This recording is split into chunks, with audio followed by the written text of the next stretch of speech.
Muito bem-vindos e bem-vindas ao nosso mais novo episódio do PsicologCast. Como vocês sabem, o PsicologCast é mantido com apoio institucional da FAPS, a Faculdade Psicolog, que em 2025 completa 20 anos de existência e de muita produção científica. E também do portal Onde Aprendo, onde você encontra também muito conhecimento de uma forma muito prática. Esse é um episódio também muito importante para a gente, especial. A gente sabe que com certeza vai trazer muito conhecimento que eu tenho certeza que vocês vão aproveitar e devem. Não é mesmo, Juliana? Aliás, sempre eu perco isso, né? Para quem não me conhece, estou aqui há um tempo, mas Henrique Tucci, apresento aqui o PsicologCast junto com a Juliana. É isso aí.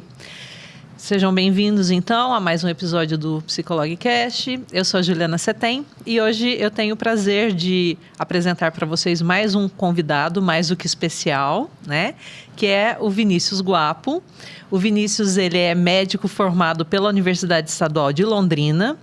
Vinícius tem residência médica em psiquiatria no HC, pela Faculdade de Medicina de Ribeirão Preto, com ênfase em urgências psiquiátricas. O Vinícius também fez o mestrado e o doutorado em saúde mental pela Faculdade de Medicina da USP de Ribeirão Preto. Ele é médico psiquiatra em um consultório particular aqui em Ribeirão Preto, além de ser fundador e hoster do PQU Podcast. Vinícius, muitíssimo obrigado pela presença. Seja muito bem-vindo. Juliana, eu que agradeço o convite, a apresentação. Henrique, Juliana, é um prazer estar aqui e discutir essas coisas com vocês. Bacana. A gente sempre começa um pouco, né, falando, apesar de a gente já ter tido a oportunidade de contar com você em um outro episódio, que está lá, quem ainda não viu, no PsicologCast, né? A gente tem lá também o FAPSicast, anterior ao atual podcast, que vocês devem aproveitar, parar um pouquinho, depois assistir esse episódio anterior. Mas é bacana para quem está aqui pela primeira vez, conhecer um pouquinho da tua história, da tua chegada na medicina, como que foi o desenvolvimento do interesse pelo curso, né, e até chegar nessa escolha, que é a escolha da psiquiatria, né? Exatamente. Não, com prazer. Bom, com prazer, mas assim, eu era bom aluno e tempos atrás eu acredito que bom aluno tinha ali algumas opções, uma delas era fazer medicina, né? Assim, e essa era uma coisa que é um dos aspectos que me levou a fazer medicina. Eu tenho outras figuras, um tio pediatra, tio Idevair Balarotti, que me influenciou muito, assim, a maneira como ele atendia os pacientes e conversava com as pessoas, começou a criar uma noção do que é que eu queria fazer, né? E foi mais ou menos nesse empurrão, assim, a família também, acho que gostou da ideia de um bom aluno que queria fazer medicina, e eu fui fazer medicina. A crise não foi essa, eu diria, se é que houve uma crise, mas ali no primeiro, segundo ano de medicina eu gostava de quase tudo, mas talvez não o suficiente para continuar, né? E foi quando eu descobri a psiquiatria, na verdade. Eu nunca pensei que eu seria psiquiatra, né? Assim, não era uma possibilidade para mim. E, inclusive, eu falei que eu era bom aluno. Na época, em Londrina, bom aluno fazia cirurgia, né? Assim, eu já namorava minha mulher, a Luciana, o pai dela era cirurgião, então tinha uma grande expectativa que talvez eu fosse cirurgião também. A coisa estava se encaixando. Mas naquele momento eu descobri a psiquiatria, o professor Eber, a professora Sandra Vargas, lá de Londrina, e aí eu comecei a fazer estágio com eles e eu decidi muito precocemente, segundo, terceiro ano da faculdade, que era isso que eu ia fazer, porque se não fosse isso, eu acho que eu ia ter que fazer outra faculdade, né? Então, e a partir disso foi uma decisão muito fortuita, foi um acontecimento fortuito, porque a partir dali eu pude relaxar e curtir minha faculdade. Eu curti muito, eu curti os ensinamentos, assim, aprender. Eu aprendi muito as outras disciplinas que eu sabia que eu não ia fazer, né? Assim, porque eu acho que se houvesse essa pressão, talvez não fosse tão prazeroso. E eu tive essa história peculiar. Muitos poucos médicos decidem tão precocemente que vão fazer uma coisa. E aí o caminho estava traçado, eu comecei a fazer estágios na área da psiquiatria, eu estudava muito psiquiatria, o que era uma coisa pouco comum naquela época. Hoje, psiquiatria é uma especialidade da moda até, assim, sabe? É uma das residências mais concorridas no Brasil, né? Não, longe disso na época. Tanto que em Londrina não havia residência. Foi assim que eu vim parar em Ribeirão Preto. Talvez se tivesse, eu teria ficado por lá. E só tive felicidade, na verdade. Tive dificuldades, mas sou muito satisfeito, muito feliz com esse caminho. Vim fazer a residência em Ribeirão, uma residência de muito aprendizado, mão na massa, você vê muito paciente, você tem muita supervisão. O mestrado e o doutorado foram meio que uma consequência de uma relação muito boa que a professora Cristina deu bem e a equipe dela. Então, eu acho que naquele momento eu nem sabia se eu gostava tanto de ciência, vinha gostar muito. Mas a minha pergunta é como é que eu faço para continuar com esse pessoal aqui, que eu acho que tem muito a me ensinar, né? E o mestrado e doutorado foi isso. Então, é a minha trajetória. No mestrado e no doutorado, você trabalhou com o quê? Então, eu comecei trabalhando com o que eu chamaria genericamente de processamento de emoções. Tinha um grupo de pesquisa capitaneado pela professora Cristina e o professor Greff sobre a neurobiologia da ansiedade, né, como que era o processamento de emoções. E eu entrei nesse grupo para estudar uma população específica que seria mulheres, né, porque a imensa maioria dos estudos eram feitos com homens, né. E eu entrei para estudar isso, e aí o meu mestrado e doutorado derivou um pouco para o processamento de emoções, diferença entre homens e mulheres, e o papel dos hormônios sexuais nessa diferença, né. Então foi isso que eu estudei no mestrado e doutorado. Você quer destacar alguns dos principais achados? Olha, um achado que deveria ser óbvio, mas precisava ser mostrado, é que homens e mulheres são diferentes no processamento de emoções. E que isso tem repercussões na maneira como as pessoas se comportam, na personalidade das pessoas e no aparecimento ou não de transtornos mentais, né? Então, e que os hormônios sexuais e a oscilação de hormônios sexuais típica das mulheres, né, durante o período fértil principalmente, né, assim, que daí tem ali o período de menstruação, perimenstrual, que essa oscilação de hormônios é pelo menos um dos fatores implicados nessa diferença, né? Então, basicamente, seriam esses os principais achados ali. Bacana. A gente estava falando dessa trajetória e antes, lá na tua terra, praticava esporte? Praticava. O que você foi? Eu joguei bola. E bola, para mim, era futebol. Assim, então é isso, né? É engraçado no Brasil, como a gente fala, mas assim, as pessoas, quando eu converso assim, com os primos, né? Junta lá no Paraná, faz um churrasco, conversa com os primos, um lembra do Lego, outro lembra da bicicleta, tudo. O que eu fiz? Eu joguei bola a minha vida, a minha infância inteira, né? E lógico que daí, num determinado momento, disputava um torneio ou outro, nada muito profissionalizado, mas o futebol era o que estava disponível, né? Porque depois, a hora que eu comecei na escola, tinha o vôlei disponível, eu fui jogar vôlei. Aí participava de jogos escolares, tinha competição, era muito legal. Tive professores sensacionais, né? Assim, no vôlei, que me ensinaram muito. E aí eu fui fazer intercâmbio nos Estados Unidos e, assim, a experiência deles com esporte escolar e de faculdade é outra realidade, né? Então lá eu cheguei e fui jogar futebol americano, porque eu chutava, é uma história já conhecida, né? Assim, o brasileiro que chuta bem, vai. Mas eu cheguei a jogar de wide receiver, que é uma posição de corrida, de recepção. Eu entrei em um jogo que foi um grande orgulho. E aí acabou essa temporada, não, mas você é um atleta agora. Né? Assim, então o que você vai fazer? Eu não sabia, eu fui nadar. Aí eu fiz uma temporada de natação, que foi uma temporada com menor desempenho, mas muito divertida também, conheci pessoas sensacionais. E minha última temporada foi de atletismo, e que foi sensacional. Nosso time de revezamento 4x100 bateu o recorde da escola, foi para o campeonato estadual. No campeonato estadual, teve uma apresentação do Carl Lewis, atleta olímpico. Ele correu na mesma pista que a gente correu. Então, assim, essa foi um ano e foi cheio de coisas, né, sobre esportes. E então, sim, tive minha parcela de esportes aí. Depois veio faculdade, joguei e tal, mas aí começou a diminuir bastante, viu, Henrique? Uhum. Aí, hoje em dia, eu acompanho minhas filhas. Como acho que é um traço comum, né, de mudanças na vida em que a gente vai elegendo outras prioridades. Agora, você falou dos Estados Unidos e a gente sabe pouco, né, mas sabe que existe essa questão de muita ênfase e estímulo às atividades esportivas, sociais, valorizam muito isso, inclusive na concessão de bolsas, né, em alguns lugares, algumas universidades, inclusive as bolsas para atletas, e parece que estimulam bastante esses aspectos aspectos de desenvolvimentos, né, que são atividade física, socioemocionais, afetivos, de atividades extras que complementam, né, de alguma forma aí essa fase de desenvolvimento. Né? Perfeito. Lógico que assim, eu não sou um especialista nisso, eu não conheço outros modelos de inclusão do esporte, da vida social na escola, dos adolescentes e crianças. Mas eu vivi esse modelo é um modelo que funciona. Né? Assim, é legal, a experiência é muito, muito boa e é o que você falou. Você tem a tua vida, pelo menos foi a experiência que eu tive pautada na escola. O que não é um mau negócio, pelo menos a meu ver. Né? Assim, então, a tua vida esportiva está ali, tua vida social está ali, tua vida acadêmica está ali, teus pais têm a chance de participar de tudo isso junto com você. É um modelo legal.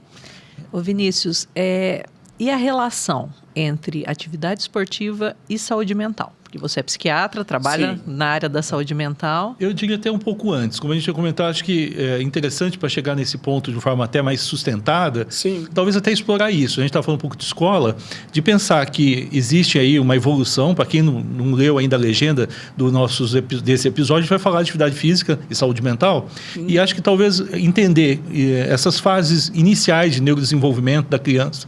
Uma criança que está se desenvolvendo, uma fase de desenvolvimento muito dinâmico, que depende bastante de estímulos externos, né, desde cedo, para o desenvolvimento do cérebro da criança. É uma fase de também, até ali o início da adolescência, de muitas mudanças intensas no organismo e que determina, às vezes, o desenvolvimento de alguns transtornos nessa época que podem acontecer, assim como também, né, uma plasticidade muito grande nesse período da infância, início da adolescência. Como que a atividade física ou as atividades que a criança pode fazer se relacionam com o desenvolvimento cerebral dela? Então, Henrique, a relação é direta, né? Assim, é quase que óbvia, mas que a gente precisa falar, né? A atividade física e outras atividades prazerosas, de lazer e que trazem também desafio para a criança e para o adolescente, então, são ali aquilo que nutre, né, o desenvolvimento mental dessa criança. O nível neurobiológico, muitas vezes, é a maneira mais fácil de ser mensurada. Mas, na verdade, o nível de comportamentos expressos, né, assim, de qualidade de relações, satisfação da criança, tudo isso está muito bem documentado, né, assim, que as crianças que participam de atividades esportivas, né, assim, elas vão ter melhores desempenhos em todas essas medidas. Né, assim, elas fazem amigos com maior facilidade, elas têm maior desempenho na escola. Né? Às vezes os pais ficam muito preocupados que aquele esporte vai tomar muito tempo, e às vezes está tomando até, é um cuidado a se ter, né, enquanto pais. Mas não, tanto por causa do desenvolvimento e da neuroplasticidade cerebral, quanto por causa dos comportamentos que vão sendo aprendidos e estimulados durante esse período, a criança só tem a ganhar, né? Assim, o que se aprende no esporte, na atividade física, não fica no esporte, na atividade física. A criança leva para a vida, tanto no seu desenvolvimento cerebral, quanto no desenvolvimento psíquico, como pessoa, inclusive, né? De grupo, participação de grupo, esse tipo de atividade, social, né? Social. Exatamente.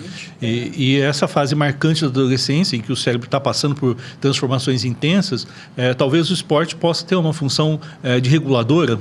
Sem dúvida. Sem dúvida, o esporte é uma das maneiras de se aprender funções executivas, né? Assim, regular seu comportamento, né? Assim, saber aquilo que é bom ou não para você, criar hábitos saudáveis. Né? Não eu ia dizer que é difícil pensar em possíveis coisas ruins no esporte, na atividade física. Não é não. Tem lesões, tem lugares ruins, né? Assim, tem atividades ruins na prática esportiva, né? Tem cobranças excessivas, por exemplo, mas quando bem conduzido, faz parte de todo do desenvolvimento da criança, do adolescente, sem dúvida. E que, com certeza, participando das atividades de uma criança, nessa fase da vida, vai criar um ambiente, uma estrutura futuramente mais favorável, né? Ou que a gente sempre fala que não é determinista, no sentido de possível ou impossível, mas favorável, né? Sem dúvida, sem dúvida. Quer ver um outro ponto, né, Henrique? O esporte é um ambiente em que o adolescente, principalmente, tem a chance de conviver com adultos de uma maneira saudável. Coisa que hoje em dia é muito raro, né? Assim, os adolescentes vivem muito sozinhos, no quarto, com as redes sociais e tudo mais. Quando muito, eles vivem entre eles, tendo como referência apenas os próprios pares. O contato com adultos fica muito restrito aos familiares, né? Enquanto que no esporte tem o treinador, tem a família, tem a família dos colegas competidores ou do mesmo time, né? Assim, então, eu acho que isso enriquece muito a vida do adolescente. Ele começa a ter referência que hoje em dia tem se perdido, inclusive. No mundo que está cada vez mais privilegiando fechar-se em condomínios e em academias, né? Exatamente.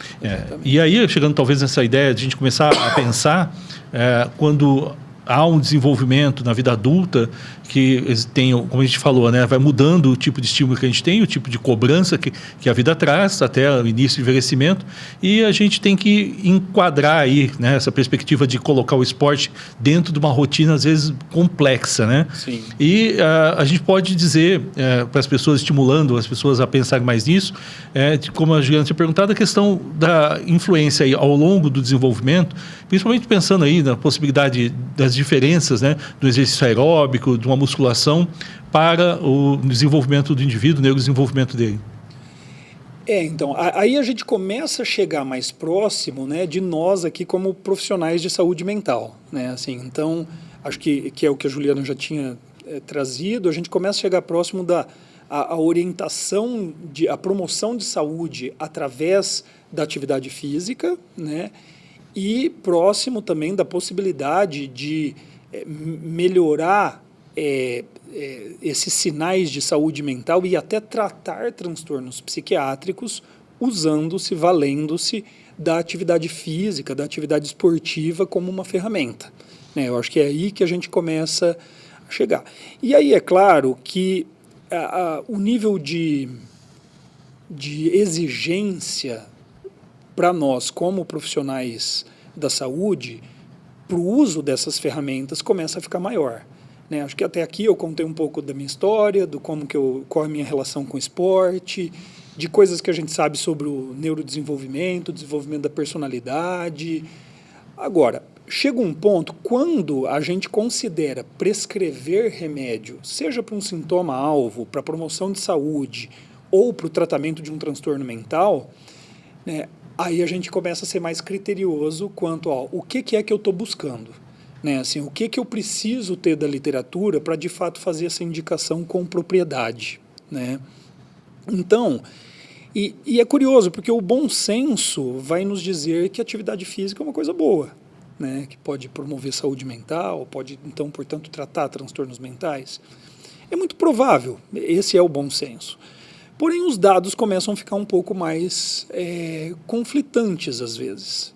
Tem muitos dados da literatura comprovando a ideia do bom senso de que atividade física, seja qual for ela, é benéfico para a saúde mental, para a promoção de saúde mental, né? Assim, não há muita dúvida sobre isso. Quando a gente vai para sintomas-alvos, né, assim, mas o que eu quero promover é uma melhora do humor. O que eu quero promover é uma diminuição da ansiedade. O que eu quero promover é uma diminuição de pensamentos ruminantes ou obsessivos com atividade física. A gente já começa a ter alguma dificuldade em demonstrar isso, né?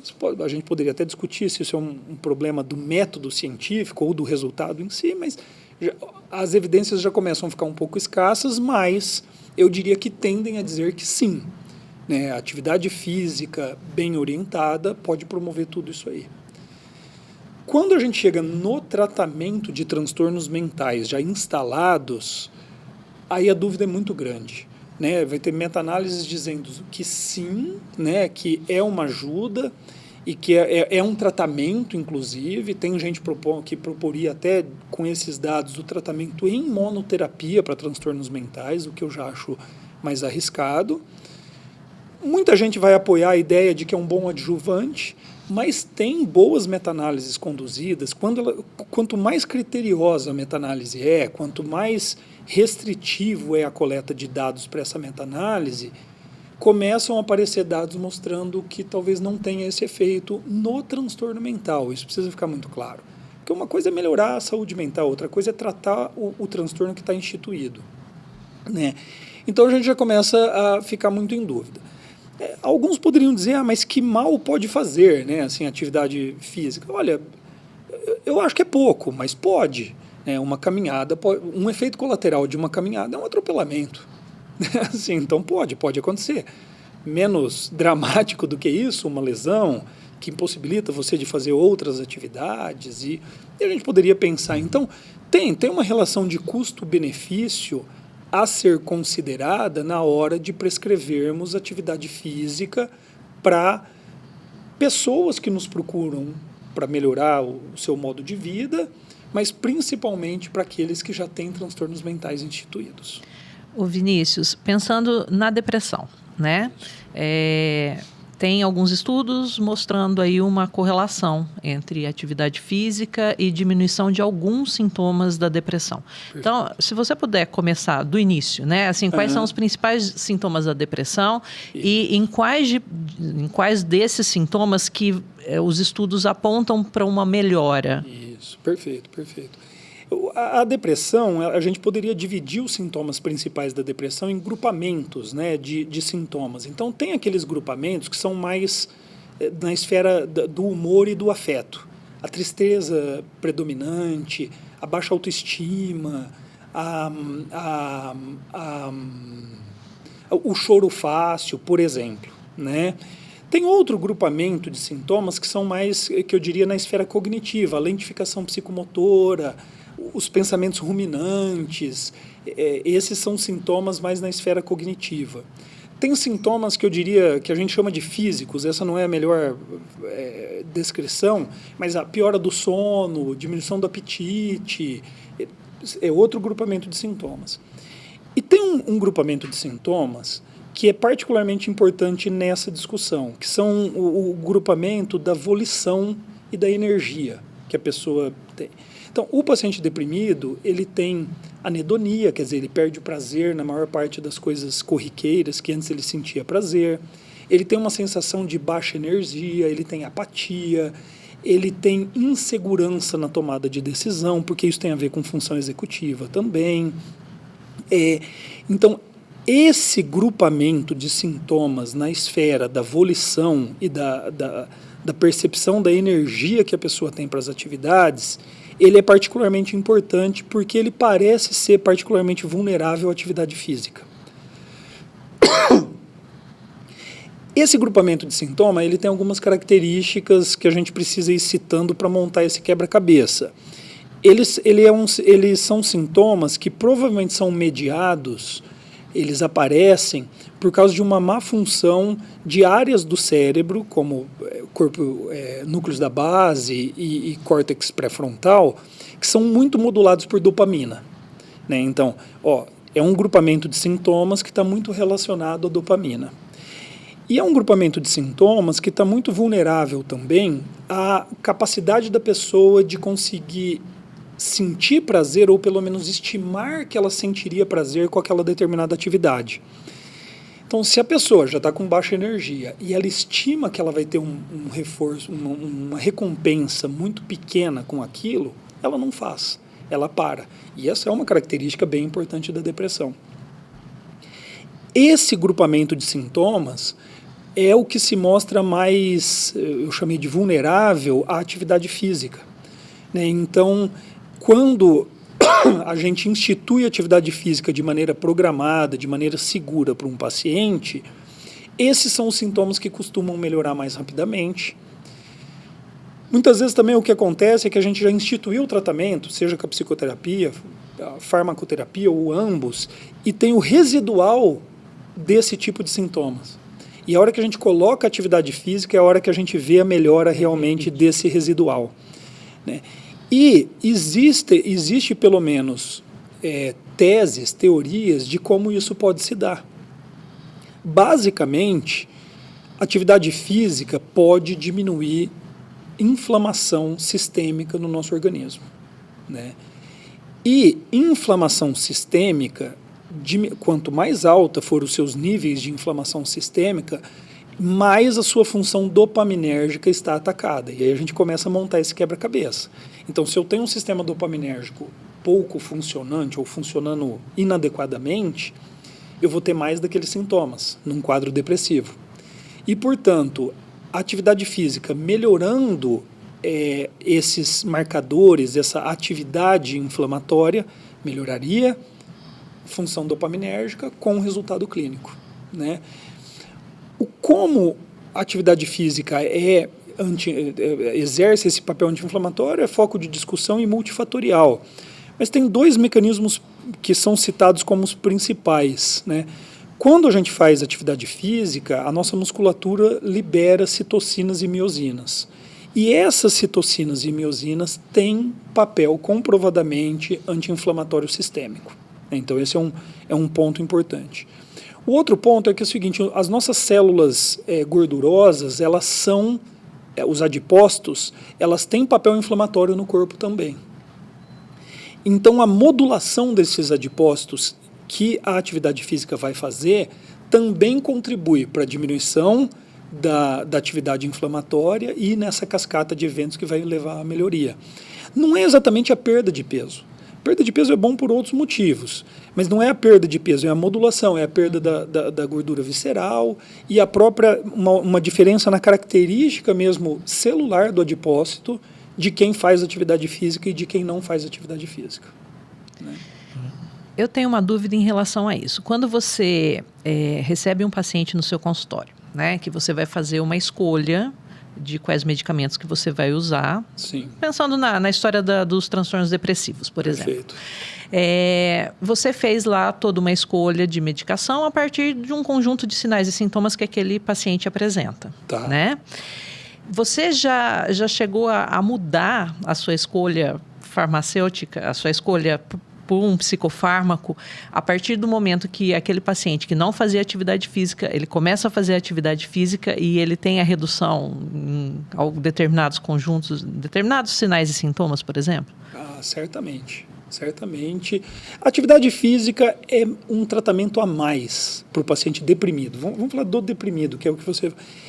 Então, assim, ao invés de associar um remédio, você pode abrir mão dessa associação porque o paciente está fazendo atividade física. Tem uma associação muito comum que os psiquiatras usam, que é começar um tratamento antidepressivo com medicações que modulam prioritariamente serotonina, e quando o residual desse tratamento é aqueles sintomas da esfera da volição, você usar uma medicação, a bupropiona seria um exemplo, mas tem outros que modulam prioritariamente dopamina, né?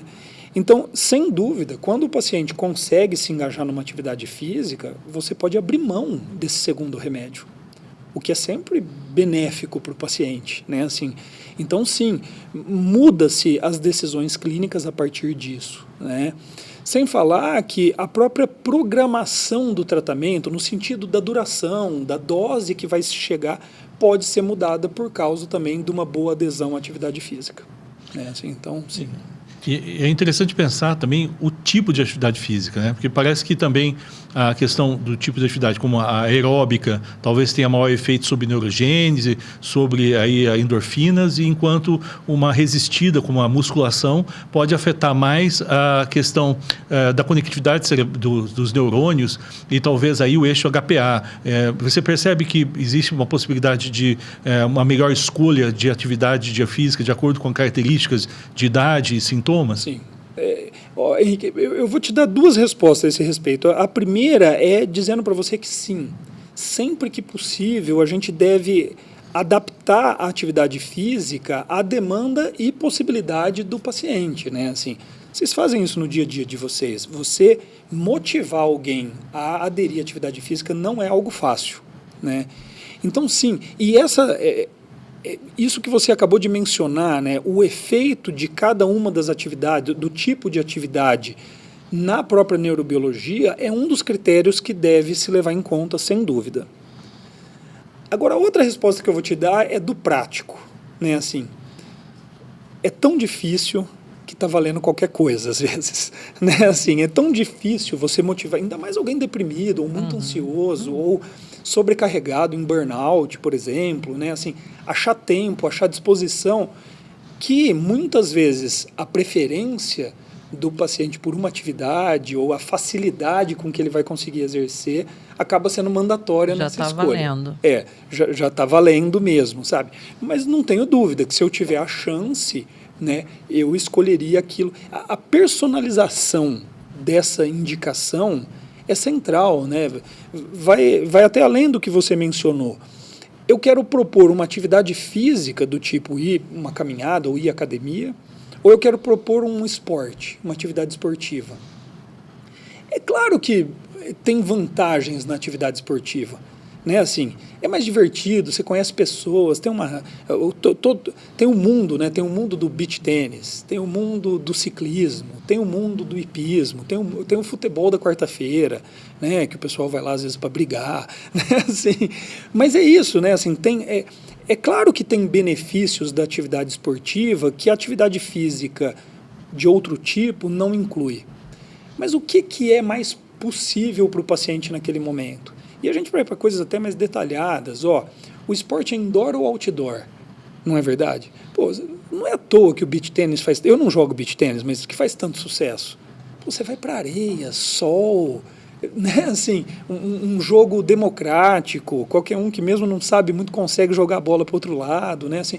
Então, lógico que isso... Eu tenho inúmeros pacientes que, a partir de um quadro psiquiátrico, começaram a jogar beach tênis. E é ótimo, né, que seja assim. Na areia não é mar, mas até lembra o mar, né? Então, exatamente, só falta o barulhinho, né? O calor nós já temos aqui em Ribeirão, né? Só faltou a brisa e o mar mesmo, né? Mas é isso, então, o clima, a cultura que está ao redor disso, você carrega junto. Mas eu volto no prático. Bom, mas o que é possível? O que é possível para mim hoje em dia, né? Você perguntou da minha atividade. Eu vou na academia 2 vezes por semana, né? Tenho lá meu treinador, o Caio, e ele me ajuda muito e pronto, tá valendo, né? Eu joguei futevôlei um tempo atrás, monto um pouquinho a cavalo por causa das minhas meninas, mas a minha atividade mesmo é essa, é o que é possível, né? Exato. E um ponto que aí, quem eu acompanho há muito tempo, sabe, eu comento em algumas circunstâncias isso, é a ideia do engajamento num projeto também, né? No sentido de fazer parte de um grupo que tem o objetivo de repente, participar de um campeonato, fazer uma corrida em determinada cidade, aquelas pessoas que às vezes programam de fazer uma maratona, uma corrida no final de ano, que não só a questão da atividade física, mas esse engajamento no projeto maior aumenta a motivação de continuar na rotina de treino, que às vezes é chata, né? Às vezes é difícil de integrar. E a gente, quando está falando de rotina, está pensando nessa questão.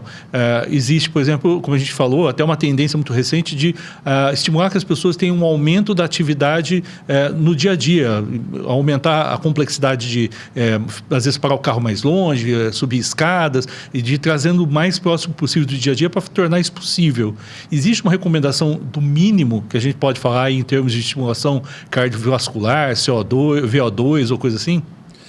Olha, Henrique, existe, mas eu não sou o especialista até para te responder exatamente isso, assim, sabe? Tem aquilo que, é um mínimo que você precisa fazer para você ter uma saúde melhor, né? Assim, eu não saberia te dizer exatamente o quanto, mas... Só o futebol da quarta, não. Não, certamente só é lesão, né? Aí é lesão e briga, né?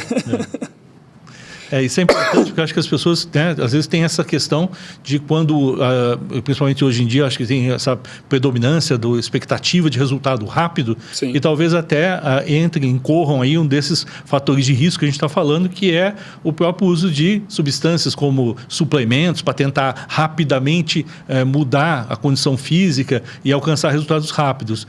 Isso é bom esclarecer sempre às pessoas que tudo que a gente consome afeta o organismo. Você toma mais café ou menos café, você toma mais água ou menos água, e os suplementos também. Como que a gente pode indicar para as pessoas o cuidado com essa questão da suplementação e o tipo de cuidado com a alimentação necessário para uma boa resposta, né, do organismo? Perfeito. Henrique, aí eu acho tem alguns aspectos disso que você mencionou que eu acho que merecem ser discutidos.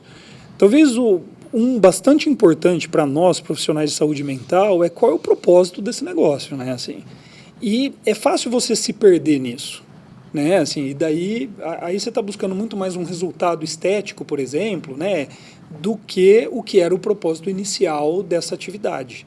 Eu não tenho nada contra o resultado estético, né? Pelo contrário, é algo que acompanha. Mas quando ele é artificial, quando ele é buscado às custas da própria saúde do indivíduo, aí é ruim, né?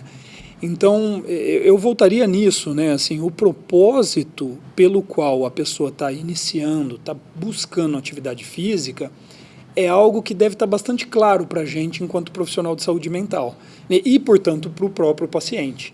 Porque, em alguns momentos, talvez ele tenha que ser lembrado disso, né? A própria competição que você mencionou, que eu acho incrível, esse negócio, né, de as pessoas vão viajar para fazer um pedal ou para correr uma maratona ou disputar um campeonato, isso é muito legal. Mas, assim, as pessoas podem se perder nisso e achar que o resultado da competição seja o mais importante dessa história. E não deveria ser, e certamente não foi porque ele começou essa história, ele se perdeu no meio do caminho. Então, acho que esse é um aspecto que deve ser mencionado e que está na nossa prática. A outra que você está dizendo é assim, tem que ter orientação profissional para qualquer coisa que você vai usar como um adjuvante aí nessa história. Eu não sou contra. Tem coisas seguras a serem, tem suplementos seguros a serem utilizados, né? Mas daí você precisa ou do médico, endócrino, costuma ser o mais ligado a isso, mas tem outras áreas, tem a nutricionista, o nutricionista, né, que pode ajudar bastante nisso também. Então, a ajuda profissional é a receita para um caminho saudável do uso do esporte de uma maneira saudável, né? E aí eu acho que você tocou agora em um ponto que é muito importante, porque tem muitas pessoas que fazem o acompanhamento psiquiátrico, tomam as medicações indicadas por um psiquiatra. Sim. Em algum momento partem para essa coisa da atividade física, muitas vezes em busca do efeito estético. Sim. E começam a fazer uso de outras medicações, e que são medicações que podem interagir com as Sim. medicações psiquiátricas. Sim. E muitas vezes fazem isso sem comunicar o psiquiatra. Né? Então, acho que essa comunicação e essa orientação no sentido de o que o seu endócrino te passou, o seu psiquiatra também precisa saber, né? Porque, realmente, né? Ó, tem a situação ainda pior, que daí nem o médico endocrinologista está sabendo que ele está usando, né? Isso. Tem duas classes principais de medicações, aquelas que ajudam a perder peso, que as pessoas têm usado dessa maneira. Nada contra a medicação, super útil, mas tem um excesso, né, do uso, talvez, ou principalmente, o uso não prescrito. E a reposição hormonal, né, assim, oh, meu Deus do céu, me fugiu a palavra, os anabolizantes, né, assim, que também são muito problemáticos. Esses, particularmente, têm influência direta no comportamento das pessoas e no tratamento que está instituído. Interações medicamentosas até acontecem também, mas nem é o mais preocupante, né? Assim, se a pessoa começa a repor testosterona, mesmo que em dose baixa, existe uma tendência a uma mudança de humor, geralmente com irritabilidade, com ansiedade, até com agressividade, impulsividade, só para dar um exemplo nessa história, né? Então, sim, é preocupante e as pessoas não deveriam fazer isso por conta própria. E também, e mesmo que o médico está lá prescrevendo, o psiquiatra, por exemplo, tem que saber que isso está acontecendo. E dentro desses aspectos aí, que a gente está bem próximo da vida do dia a dia, cotidiana, talvez um fator, né, que as pessoas precisam ficar atentas são as coisas mais simples, né, como a questão da regular alimentação, ter uma atividade física e também o sono, né, o ritmo circadiano, que precisa ser respeitado e as pessoas talvez possam entender melhor como a gente sabe que existe alguns transtornos relacionados aos distúrbios do sono. Sim. E regular o sono e a atividade física pode ter uma relação com essa regulagem do sono que pode ser importante para a manutenção da saúde mental, né? Perfeito. E até uma coisa interessante, Henrique, que eu uso no dia a dia com os pacientes é o seguinte, vamos pegar essa tríade que você mencionou, atividade física, alimentação e sono. Isso aqui é essencial para um bem-estar, né? Assim, não há dúvida sobre isso. A maior parte das pessoas que estão num quadro depressivo ou com outros transtornos psiquiátricos, elas perderam os três pilares aí. De maneira curiosa, quando a pessoa se motiva para modificar um desses pilares, os outros acompanham, né? Eu costumo dizer, coisa boa anda com coisa boa. Então, uma pessoa que você, lá na tua prática, conseguiu motivá-la, ela está dormindo mal, ela está se alimentando mal, ela não está fazendo atividade física. Você conseguiu motivá-la a iniciar a atividade física, foi isso que você conseguiu. Ela começou. muito provavelmente, com o tempo, ela vai colocar o sono em ordem e vai começar a se alimentar melhor. Né? Essas coisas andam juntas. E o começo poderia ser em outra área. Ela resolveu colocar ordem no sono dela, porque estava muito bagunçado. A partir do momento que ela começa a colocar ordem, sobra espaço para atividade física, a alimentação passa a ser mais fácil de ser colocada em ordem também. Isso é muito importante, porque às vezes a pessoa tem um problema muito específico que quer discutir num consultório, que é, poxa, eu tenho um problema grave com o meu chefe no trabalho. Certo. E às vezes, quando ela tem uma atividade, né, física incluída na rotina, com essa ideia de que nós somos um sistema complexo, mas somos um sistema, essa atividade pode regular não só, né, o organismo dela, como as relações sociais do trabalho, em outros contextos. Essa visão sistêmica é muito importante. Muito importante. Agora, eu quero tomar um cuidado, gente, porque isso eu vejo muito também, da gente não partir para uma situação em que alguns pacientes possam se sentir pressionados e constrangidos. Exato. Né? Transtornos mentais, a depressão talvez seja o principal aqui que a gente está conversando, mas transtornos mentais trazem dificuldades na execução de tarefas simples do dia a dia. Atividade física eu nem vou chamar de simples, atividade física regular, bem cuidada. Né? Sair da cama é difícil. Sair da cama é difícil, tomar banho. Quantos pacientes vocês já não viram assim, né? É difícil, imagina se engajar, acordar cedo para ir na academia, por exemplo, né? Então, aí que entra uma das coisas que é do nosso papel, né? É reconhecer qual é o momento do paciente, né? E prescrever algo para ele que seja possível de ser executado. Exatamente. Sem que isso seja mais um sofrimento, né? Você já não viu muito disso, Sim. né, Juliana? Assim, que às vezes a gente começa a pressionar, e a hora que a gente vê, a gente está infligindo sofrimento. A família, na maior das boas intenções, entra na nossa onda. Né? Fala assim, mas o médico não falou para você fazer atividade física, porque você não está querendo melhorar. Né? Isso vira uma bola de neve para esse paciente que a gente precisa ser cuidadoso também, né? E quando a gente fala que aquilo que é o possível, muitas vezes, no começo, não é possível nada. Então, com alguma frequência, numa primeira, segunda consulta, até o próprio paciente fala, doutor, o senhor não vai me mandar fazer atividade física, né? Ou o familiar cutuca, fala, doutor, e atividade física, né? Assim, fala, não, eu ainda vou insistir muito com você, vou discutir muito isso com você. Mas não é a hora. Mas agora não. Você está precisando de alguma ajuda primeiro, você precisa de um primeiro empurrão, você precisa começar esse tratamento, você precisa ir para a terapia, você precisa tomar o remédio. Quando isso tiver instituído, você vai estar em condições da gente pensar num plano.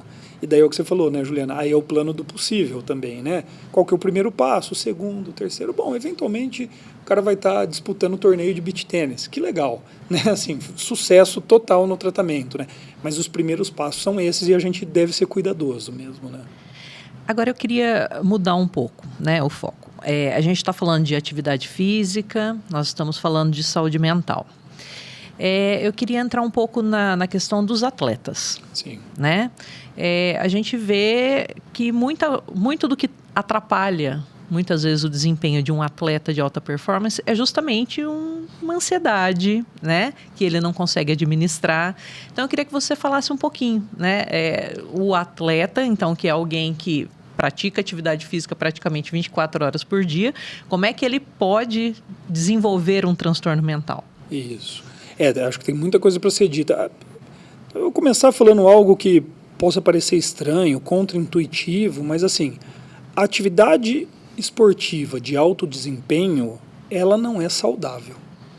Né? Assim, os grandes atletas, eles cumprem um papel social até, que demandam um sacrifício da parte deles. Né? Sacrifício da vida pessoal, sacrifício do próprio corpo e o sacrifício da vida mental mesmo, assim, né? Então, isso é bastante bem documentado, né? Assim, tem algumas patologias neuropsiquiátricas que reconhecidamente acontecem em determinados tipos de esportes. Né? Então, tem lá a demência do pugilista, foi até batizada como tal. Por quê? Porque a pessoa sofrer impacto na cabeça repetidamente pode levar a um quadro demencial ao longo da vida. Recentemente tem um filme que me fugiu o nome agora, mas tem um filme que conta a história de como se descobriu que isso também acontece com jogadores de futebol americano, que é um esporte que eu adoro, eu acho espetacular, de uma complexidade incrível, mas que precisa ter esse cuidado. A própria NFL, lá, que é a Liga Americana, desenvolveu novas regras para proteger um pouco mais os atletas disso, né? E a gente poderia mencionar muitas outras coisas, né? Quando a gente vai para a área física, né? Assim, não é fisicamente saudável você ser um atleta de alto desempenho na maratona, né? Assim, no vôlei, mesmo no futebol e por aí vai. Agora, quanto ao aspecto psicológico, segue a mesma linha. Tem alguns transtornos que são mais comuns, mas a gente não deveria se ater a um ou outro só. Acho que a visão tem que ser global desse atleta, né? Mas tem transtornos de ansiedade, como você mencionou. Sim, um atleta do tênis, hoje em dia, ele começou a jogar tênis antes dos 10 anos de idade. Se ele tem potencial, muito vai ser investido nele ao longo de toda a vida, né? Com necessidade, quando ele começa a ter esse nível de expectativa com necessidade de resultados, né? É claro que esse jovem, esse adolescente, criança, adolescente e depois adulto, ele passa uma vida sob intensa pressão. Alguns, mas ele faz o que ele gosta, o cara está jogando tênis profissionalmente, não tenho dúvida. É também um privilégio, né? Mas é também um grande fardo a ser carregado. E transtornos de ansiedade, transtornos depressivos, transtornos de estresse pós-traumático, transtornos alimentares. Bem lembrado. Principalmente em alguns esportes, né? Assim, em que o controle do peso é muito necessário, sabe? Às vezes é parte do próprio esporte, né? A gente mencionou aí um pugilista. Pugilista, ele vai ter que bater uma meta de peso para entrar numa categoria. Numa categoria, senão ele nem entra na luta. Né? Então, sem dúvida, o transtorno alimentar entra muito nisso também, né? E o aspecto que a gente estava falando, né, desse estresse, recentemente eu vi uma entrevista do Ronaldinho e o Cafu, que foram fazer uma partida qualquer, né, de brincadeira lá, para uma atividade beneficente, e fizeram jogadas maravilhosas e tudo mais, e o repórter logo no fim, e aí, não vai voltar o Ronaldinho? Você joga tão melhor, que bacana te ver jogando. Ele falou, cara, já deu para mim.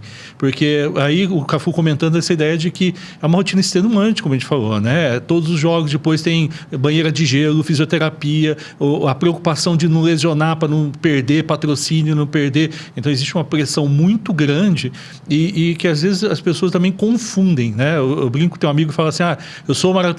Eu falo, você brinca de maratona, né? E às vezes a gente precisa explicar para as pessoas exatamente isso, a diferença entre uma atividade física regular, a prática de esporte e o atleta profissional. São completamente diferentes em termos de exigência de desempenho e também de resultados, né? Exatamente. E vai estar exposto a riscos diferentes, né? E que é o que a gente estava mencionando. Tem o exemplo também da Simone Biles, né? Aquela ginasta americana. Perfeito. Que ela passou, tem um documentário, né, sobre isso. Ela passou por uma situação muito peculiar. Eu nem conhecia isso que ela teve. Mas durante as Olimpíadas de Tóquio, ela teve uma condição neuropsiquiátrica que chamam de twists, né? E que olha, eu li muito sobre os twists, eu fiquei muito interessado sobre isso. A melhor descrição não é uma condição muito bem descrita, para começo de conversa. Tem até esse nome meio engraçadinho, né? Então, ela não é uma condição muito bem descrita. Mas a manifestação é o seguinte, o atleta, o ginasta, ele executa as tarefas sem pensar. Se ele pensar, não dá certo. Aqueles rodopios, aquelas piruetas e tudo mais, é treinado de maneira tão massificada que na hora de executar não pensa. Se pensar, erra. E num determinado momento, por causa do nível de estresse, ela começou a pensar, pelo jeito, foi o que eu pude entender do que foi descrito, ela começou a pensar sobre o movimento. E a hora que ela pensa sobre o movimento, ela paralisa no ar e fica perigoso. Ela começou a ter queda, porque ela paralisava lá no meio do movimento. Ela começou a ter queda que tinha risco de lesão grave, né? Assim, então, e ela teve que sair das Olimpíadas de Tóquio por causa disso. Né? Ela até fez uma declaração que era em prol. Eu acho que a comunicação da equipe dela foi muito ruim com o público, sinceramente. Para mim ficou estranho, né? Eu estou saindo para preservar minha saúde mental. Mas é isso, a população, nós, né, a gente não espera que haja um problema de saúde mental. Isso teria que ser um pouco mais bem explicado. Mas quando foi mais bem explicado, esse documentário mostra foi muito legítimo que ela tenha parado. Ela estava correndo risco por causa dessa condição neuropsiquiátrica, vamos chamar assim, que atingiu ela. É mais, se assemelha a um quadro dissociativo conversivo, mais ou menos, sabe, o que ela teve. Então, uma situação muito peculiar, típica do atleta de alto desempenho. Né? Quem é maratonista, como você falou, não vai ter algo assim. Né? Não é possível ter algo assim nesse nível de competição. E para as pessoas também entenderem, como a gente falou, faz muito sentido essa ideia de não pensar para executar o exercício, por isso que esportes têm uma rotina intensa de treino, o kata no karatê, a repetição de movimentos, porque há um mecanismo funcionando aí por trás no cérebro que permite que essa excelência chegue, né? Aí é cerebelo, talvez o hipocampo, várias áreas todas associadas que fazem com que aquela repetição seja um engrama novo e com isso aquilo seja muito mais fácil repetir. O treino, né, tem uma função muito importante no desempenho, né? Muito. Não, no desempenho e o que é essencial um atleta que está buscando... A gente pode discutir o que é alto desempenho, tá, depois, mas o atleta buscando alto desempenho, seja qual for a definição, ele tem que ter confiança. E a confiança equivale só vem do treino. Né? Assim, não tem confiança confete. Né? Assim, você é bom demais, Henrique. Você é muito bom. Isso não traz confiança, isso te engana. Agora, quem treinou, repetiu, eu acerto muito mais do que eu erro, então eu fico confiante, né, para simplificar o processo. Então você tem razão, né? Tem até uma brincadeira entre tenistas, porque eu acompanho alguns tenistas. Você começou um jogo lá com o teu amigo e ele começa a acertar todo o forehand de direita, todo. Aí você chega para ele na passagem de game e fala assim, cara, o que você está fazendo hoje que você está acertando todos os forehands de direita? Ele vai errar os 3 próximos, porque ele vai prestar atenção. O que eu estou fazendo? Né? Ele vai pensar naquilo e ele vai errar o movimento. E eu penso também a questão do atleta de alto desempenho, ele é uma pessoa que ele tem muita resiliência. Muito. Se ele chegou lá, ele tem. E o quanto essa resiliência pode, de alguma forma, atrapalhar o reconhecimento de que ele está com uma questão relacionada à saúde mental. Então, Juliana, essa é uma coisa que está em processo de mudança, né? Assim, se a gente estivesse falando isso 10 anos atrás, essa seria uma verdade absoluta, né? Assim, atleta não buscava ajuda psicológica. Né? Não, nem mesmo para desempenho, na média. Você vai pensar um ou outro que já tinham enxergado isso e estavam buscando desempenho. Agora, como um tratamento, como um acompanhamento da saúde mental do atleta, na minha opinião, muito próximo de zero, né? Tem mudado, a gente tem visto, né, assim, até depoimentos, né? A própria Simone Biles ter feito isso. Esses tempos atrás, o Alcaraz deu uma entrevista dizendo que tinha procurado ajuda. Esse jogador do Palmeiras, o Veiga, contou uma história engraçada que o técnico foi buscar ele em casa e levou direto para o psicólogo e que ele nunca mais largou o psicólogo dele, sabe? Assim, ele falou, me ajudou muito, é um cara, um super jogador, né? Assim, então, assim, é uma realidade que está mudando, né? Mas você tem razão. Se eu sou resiliente, se eu aguento tudo, né? Assim, que horas que eu devo procurar ajuda, né? É um mecanismo que está por trás dessa solidão do atleta de altíssimo desempenho, do atleta profissional, né?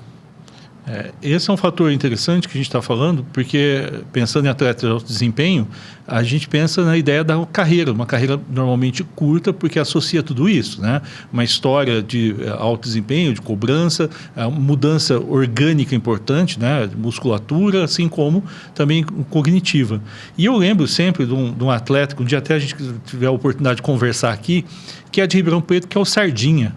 O Sardinha é um fisiculturista muito premiado no mundo inteiro, e muito forte, está com mais de 54, me perdoe, Sardinha, se eu errei a idade, mas eu estava com uma faixa de idade próxima da minha, inclusive, mas que tem ainda um altíssimo desempenho, ainda participa de campeonatos de musculação, passou por lesões, doenças, enfrentamentos muito grandes. E aí a gente está falando dessa característica que o atleta acaba adquirindo, né, da resiliência, da capacidade dele de enfrentar ao longo longo da vida aí alguns desafios muito grandes de superar e que isso pode afetar, então, ao longo da vida e no envelhecimento, a resposta dele à depressão, a outros fatores que podem ser transtornos da nossa área, né? Sim.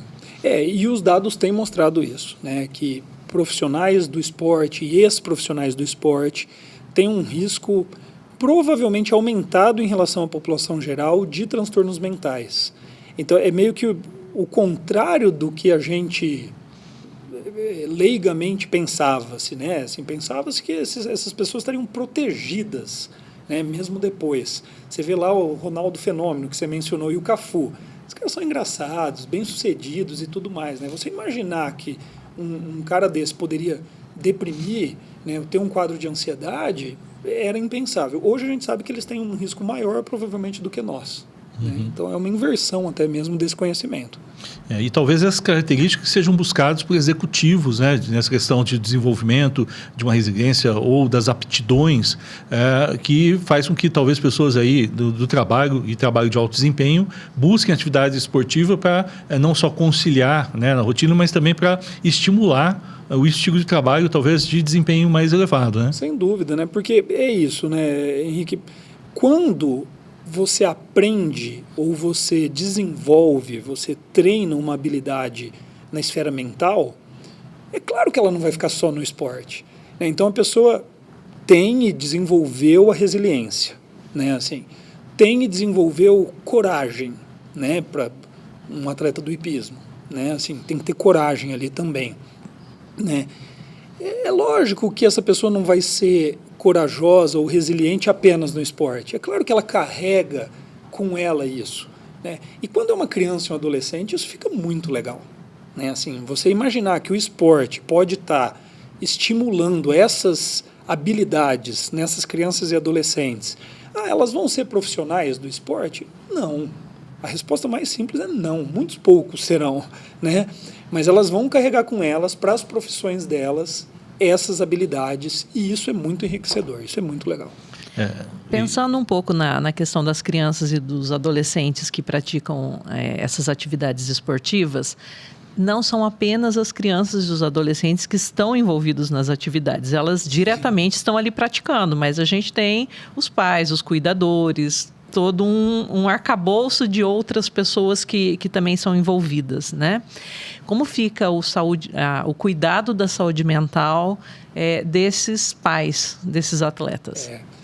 Não, aí você acabou de trazer uma complexidade maior ainda para esse mundo, né? Assim, porque grandes expectativas são colocadas, a família muitas vezes se organiza ao redor do esporte que a criança, das atividades que esse esporte demanda, são os jogos, são as competições, são os treinos, né? A família se organiza ao redor disso e eu não tenho dúvida que a princípio isso é muito bom, né? Assim, ainda mais nos dias de hoje em que as crianças e adolescentes estão muito sozinhas, às vezes no quarto, com celular e redes sociais e tudo mais, o esporte ser o ponto de conexão dessas famílias e dessas crianças com outros adultos, até que não sejam apenas da família, é algo muito positivo.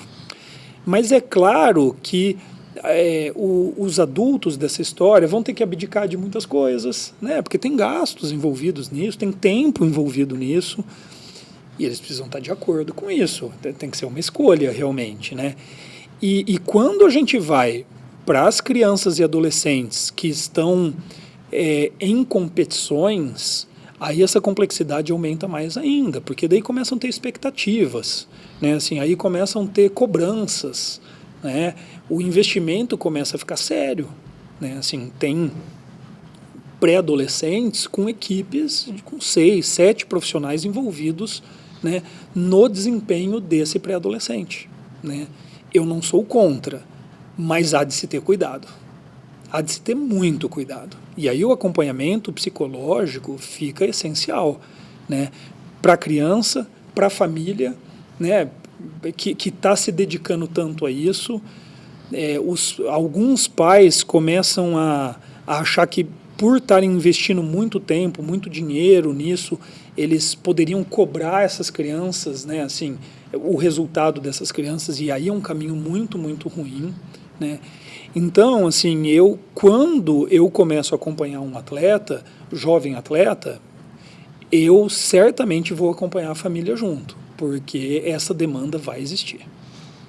Eu posso dizer uma história assim marcante da minha vida, que quando eu jogava tênis, estava competindo, nunca fui um grande tenista, mas da nossa equipe da cidade, Jaraguá, tinha um grande tenista, um rapaz um pouquinho mais velho que eu na época, devia estar com uns 13, 14 anos, mas um talento absurdo, jogava muito bem, e tinha um pai treinador que era o pai dele, fazia os dois papéis, né? Sim. Então, sempre do lado da quadra ali, com muita cobrança e num nível de intimidade que um treinador às vezes não tem, no sentido, né, de levar essa cobrança para casa, né? Sim. E eu me lembro claramente de uma época que tivemos um campeonato lá perto de Piracicaba, no Grande Hotel, em Águas de São Pedro. E era assim, o campeonato era do menino. Ele falou assim, ele sai daqui com o troféu. Eu me lembro de, assim, logo na segunda partida, com muita cobrança, essa expectativa do pai, ele senta no gramado, começa a chorar e não consegue sair dali. Sim. E não participa, foi WO e perdeu, e aí esse pai violentamente, né, catou, levou embora da cidade e tudo mais, e afetou toda a equipe. Eu me lembro, e todo mundo, eu não vou justificar minhas derrotas com isso, mas me lembro muito que isso impactou a todos, né? Essa questão da fragilidade do atleta, né, de naquele momento ele não conseguir jogar, e que inclusive acho que está muito também ilustrado naquele filme King Richard, né? E tem vários filmes que é o pai das atletas, né, da Serena Williams, que são jogadores, e ele tinha esse papel, né, de pai, e de fazer com que as expectativas dele, do enfrentamento das filhas, né, sobre o racismo e outras questões sociais, também ali estavam muito presentes, né? Perfeito. E é isso, né? A situação é complexa. A gente não vai poder só sentar e falar mal daqueles pais inadequados que ficam xingando o juiz na beira do gramado, né? Não, eu acho que o nosso papel, né, nessa promoção de saúde do atleta também, e agora falando do jovem atleta, é entender para poder orientar. Eu acho que todo mundo está ali, a maioria, né, está ali para tentar aprender e fazer o melhor. Mesmo os pais mais truculentos, eu acho que eles querem o melhor dos filhos. Eles estão perdidos, às vezes, num mundo de competição, de algo assim, né? Eu mencionei o modelo americano, mas o modelo americano ele já criou e tem criado uma distorção também, que é assim, todo mundo nos Estados Unidos, toda criança e toda família que tem uma criança pretende ter bolsa de estudo para a faculdade. A faculdade é muito cara lá, você ter uma bolsa de estudo é algo extraordinário, é um salto, né, na vida muito grande. Então, esses pais, tem um fenômeno sendo descrito, tem uns 2, 3 livros que descrevem muito bem isso. Os pais estão fazendo investimentos absurdos, né, assim, muito precocemente, né?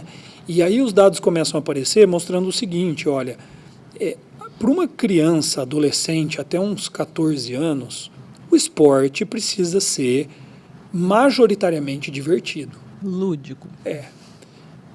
Tudo bem, ele pode competir, porque competir pode ser lúdico também, né? Não é que ele não vai competir, nem estou dizendo dar medalha para todo mundo, não. Não, pode ter o primeiro, o segundo, o terceiro, mas eu estou falando de uma outra coisa, é o nível de cobrança para esse resultado.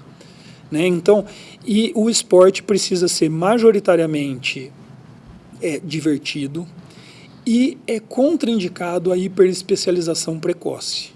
O ideal é que teu filho jogue tênis, futebol, pratique hipismo, né, assim, e mais alguma coisa ainda, entendeu? Até mais ou menos essa idade. Ele pode ter o esporte de preferência, onde ele está mas que ele faça outras coisas.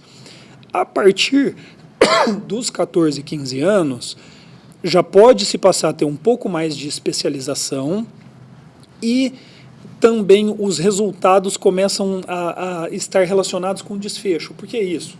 O campeão com 10, 11, 12 anos, os dados mostram que isso não se reflete lá no quem vai ter a bolsa de estudo ou quem vai virar profissional no caso do Brasil, né? Agora, com 15, 16 anos, isso já começa a ter um reflexo. Então, de fato, se a criança tem ali um potencial, tem um dom, está disposto, a família também está disposta, é a hora que dá para começar a pensar de uma maneira um pouco mais profissional, vamos chamar assim. E a gente pode pensar também no contexto em que a criança se desenvolve, no sentido da influência, né, do exemplo da família, das pessoas praticarem e não só cobrarem o esporte da criança, né? Sim, porque esse contexto vai nortear tudo, né? Assim, vai nortear tudo. Eu não sei se é isso que você quis dizer exatamente, Henrique, mas até qual o significado desse esporte para essa família, né? Assim, é o que eu estava dizendo. Vamos para a questão prática. Para algumas famílias, é a possibilidade de sair, no Brasil, de sair da miséria até, né? A hora que você vai para o futebol, por exemplo, muitas famílias sonham com isso. Mas é um peso muito grande para uma criança carregar, né? E ao longo do tempo, a gente sabe que há um declínio cognitivo importante a partir da idade adulta até o envelhecimento. Sim. A gente sabe aí que a gente tem, desde 2000, a gente sabe que a ideia da neurogênese e da plasticidade é uma realidade ao longo da vida, não é só numa determinada faixa, né? Mas a gente sabe que existe o declínio cognitivo e várias também estruturas esqueléticas, musculares que se prejudicam, e a gente vê a maior dificuldade das pessoas de aderirem, né? Até pensando em pessoas, como a gente estava comentando antes, depressão, que às vezes tem muita dificuldade de iniciar uma atividade física, a idade também não ajuda. De que maneira o esporte, com o envelhecimento, pode contribuir para a saúde mental, física do indivíduo? Então, eu acho o seguinte, que essa dificuldade que você descreveu, que ela às vezes, ela é cognitiva e física, ela é um dos desafios para a gente poder motivar o paciente a aderir a isso, né? É aquilo que a gente estava falando da adaptação, né? Assim, você não pode falar para uma pessoa sair correndo uma maratona, né? Assim, primeiro que ela não vai, mas se ela for, pior ainda, né? Ela vai se dar muito mal. Eu acho, Henrique, que é nessa hora também que outros profissionais ajudam, né? Assim, o educador físico, né? Assim, bem preparado para aquela determinada faixa etária. O fisioterapeuta, quando é o caso até de lesões, ele vai levar o paciente a desenvolver a habilidade física e cognitiva que permita ele exercer aquela atividade física e daí ter os benefícios, né? Os benefícios são muitos, né? Assim, chegando ali no final da tua pergunta, assim, os benefícios cognitivos, emocionais, no controle de ansiedade, no comportamento pró-social, né, do idoso, por exemplo, né, assim, quando ele começa a se isolar mais, a perder esse grupo, né, de qual ele fazia parte. Às vezes é o grupo da academia ou é o grupo da caminhada que vai ser o novo grupo dele. Então, tem muitos ganhos aí, realmente. Ou o grupo da dança. Isso. O grupo da dança, né? Ótimo. Perfeito. Alguns que nunca dançaram e começam nesse momento da vida. Começam a dançar, ótimo. Muito legal. E eu tenho discutido com alguns profissionais também uma ideia que eu vejo, né, às vezes mais presente, principalmente quando a gente fala em idosos, que é da desprescrição, né? Porque eu acho que às vezes o paciente chega para a gente com uma complexidade muito grande, né, de relatos, de queixas e também uma confusão muito grande de uma enorme diversidade de medicamentos. Alguns aí que são de uso crônico, né, às vezes pressão, diabetes, mas outros medicamentos e mais uma alimentação, que tudo isso vira uma salada muito difícil, né, de entender. Como que você vê esse movimento da desprescrição, de reduzir, de diminuir o número de medicamentos e como que isso pode ajudar as pessoas? Completamente necessário, né? Henrique, até vou fazer uma propaganda lá do meu podcast, que é o PQU Podcast. Tem um episódio recente da última temporada que chama Desprescrição de Antidepressivos, né? Então, de maneira geral, no idoso, a desprescrição é mais emergencial muitas vezes, porque pode estar fazendo um mal muito imediato e explícito, né? Mas na minha área especificamente, né, o conhecimento sobre o uso de medicações psiquiátricas, vamos falar particularmente de antidepressivo, ele é muito recente. E o grande boom de estudos e conhecimentos foi como usá-los, né? E pronto, hoje em dia a gente sabe usar antidepressivo, a gente sabe prescrever, a gente sabe para que serve, a gente sabe quando dá resultado, quando não dá. Ninguém se ocupou muito da desprescrição de antidepressivo. Tem um dado assustador. Os guidelines para tratamento de depressão sugerem que o tratamento de um quadro depressivo deveria levar, de um primeiro episódio depressivo, não estou falando dos recorrentes, deveria levar de 6 meses a 1 ano, né, assim. Tem um dado que mostra que nos Estados Unidos, que é onde você tem mais dados realmente sobre isso, se você começa a usar um antidepressivo hoje, em média você vai usar por 5 anos. Em média. Está errado. Tem algo de errado nisso. Esqueceram de finalizar o tratamento. Exatamente. E esqueceram porque falta até dados o suficiente para que o médico consiga fazer isso adequadamente. Falta estudo o suficiente para dizer como fazer. Porque não basta, vai lá e faz. Aí tem sintoma de retirada, aí piora do quadro depressivo, aí volta tudo atrás. Então, é uma linha de estudo muito pertinente essa da desprescrição de antidepressivos, de medicação de maneira geral, mas de antidepressivos, né? A gente tem poucos dados para lidar com isso, né? E a gente está encontrando ainda os caminhos para se fazer isso adequadamente. E inclusive eu quero falar para quem está ouvindo a gente, você, se é aluno, profissional da psicologia, da medicina, ou, né, que está interessado no assunto, quero fazer uma parte assim, extremamente importante, na minha opinião, que até inclusive reforçou essa ideia assistindo recentemente uma minissérie na Netflix chamada Vinagre de Maçã. Você chegou a assistir? Não. É sensacional. Vinagre de Maçã conta a história de duas pessoas que construíram um império de bem-estar com curas milagrosas para doenças, né? A pessoa tinha um câncer e deixou de tomar o medicamento porque tomou alguns substratos naturais, o vinagre de maçã, uma cura xamânica, e ela estava muito bem. Na verdade, ela morreu, vou cantar o spoiler, e a outra teve um outro fim mais complicado que vocês precisam assistir, mas mostra para a gente também, né, o que um destaque que eu quero dar aqui é que a gente não está dizendo para a pessoa deixe de tomar a medicação, deixe de procurar o médico para fazer uma atividade física, de forma nenhuma. Na verdade, eu acho que é extremamente importante essa ideia de que você, psicólogo, converse muito com os médicos, principalmente o psiquiatra, mas essa interação é extremamente importante porque tanto reforça as possibilidades de manutenção do tratamento, porque a pessoa acaba estando mais presente no psicólogo, então pode discutir mais o que está sentindo, por que tomar, efeitos colaterais, mas é muito claro e importante para mim essa ideia de que sim, é importantíssimo que tenha o tratamento correto, seja ministrando medicamentos ou não, e aí com acréscimo de atividades aí de saúde, né? Sim, perfeito. Muito bem lembrado.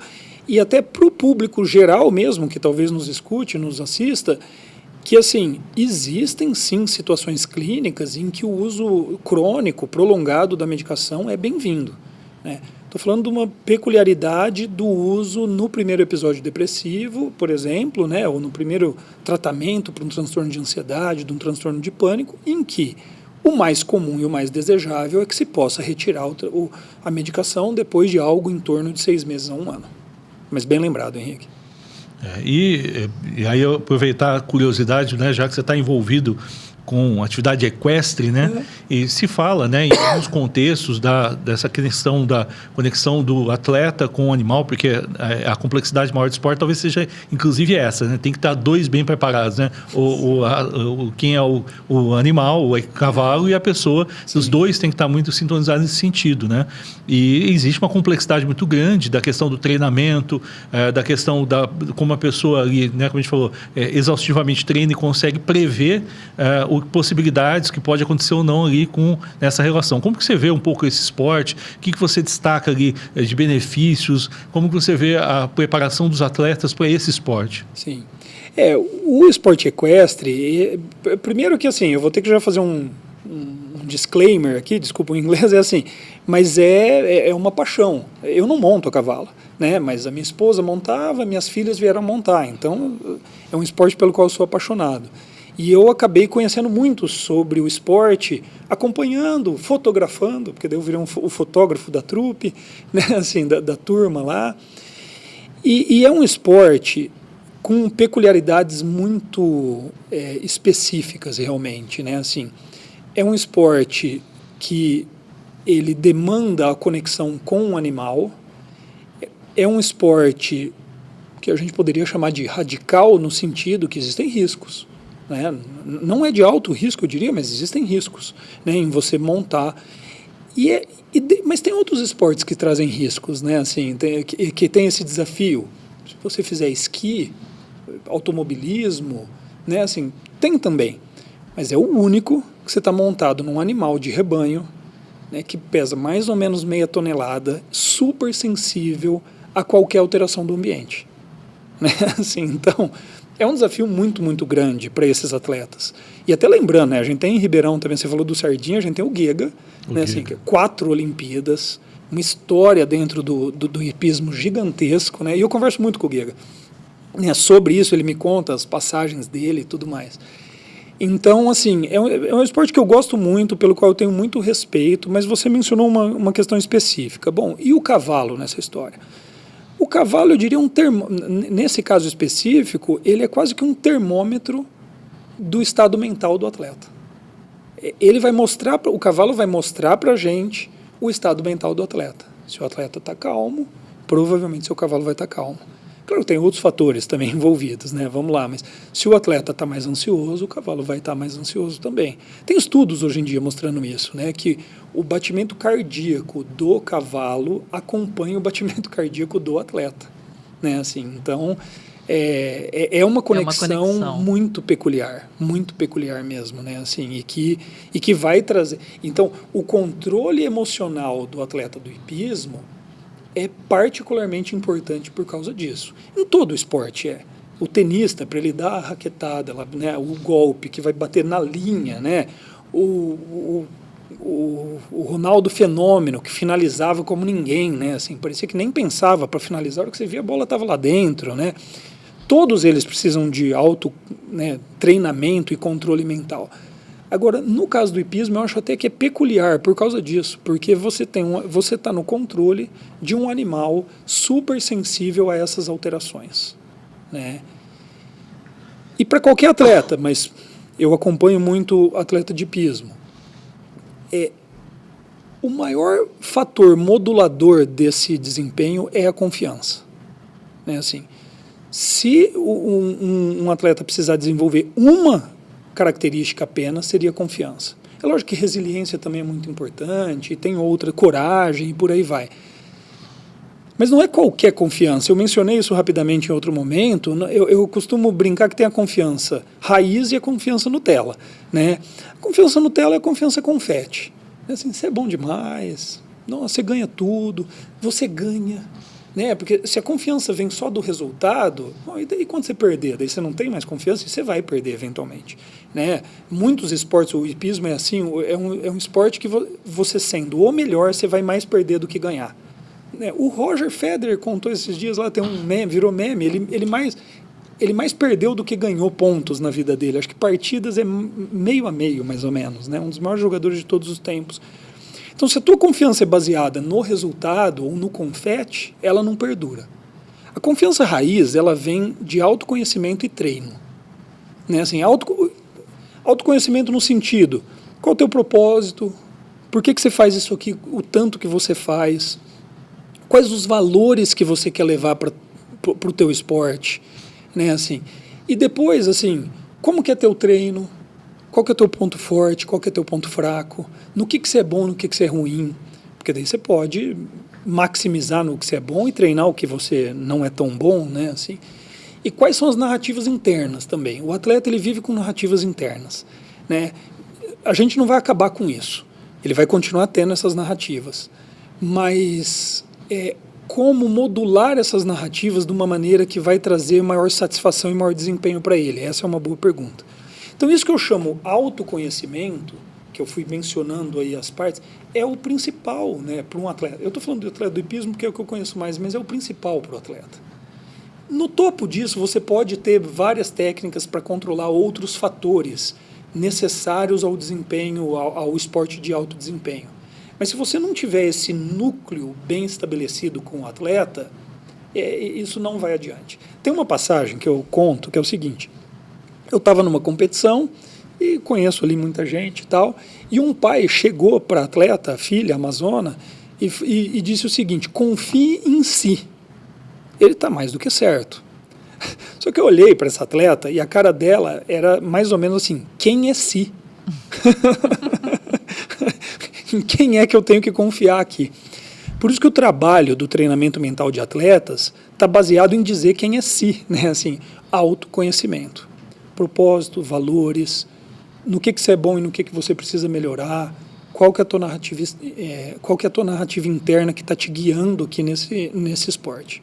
Inclusive é o tema do livro Chatter, né? Que eu acho que fala muito isso, da questão de como que isso é tratado. Porque até vamos fazer uma distinção, a gente está falando do elogio do Nutella aí, Sim. E acho que no meio empresarial é muito comum, e meio de coaches por aí, aquela ideia do fake it till you make it, né?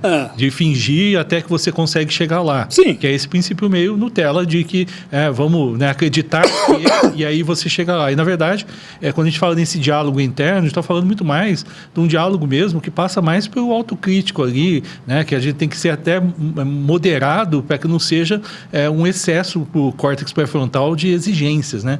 Mas tem uma função muito diferente, né? Essa conversa interna que a gente está falando tem uma função muito clara e até neurobiológica, né? Exatamente, né? O que eu chamei de narrativa interna é algo até maior do que a voz interna. A narrativa interna é aquilo que eu busco na hora de justificar minhas decisões. Uma das manifestações dessa narrativa interna é essa voz interna. Ela pode vir na forma de pensamento, mas muitas vezes é uma voz mesmo, né?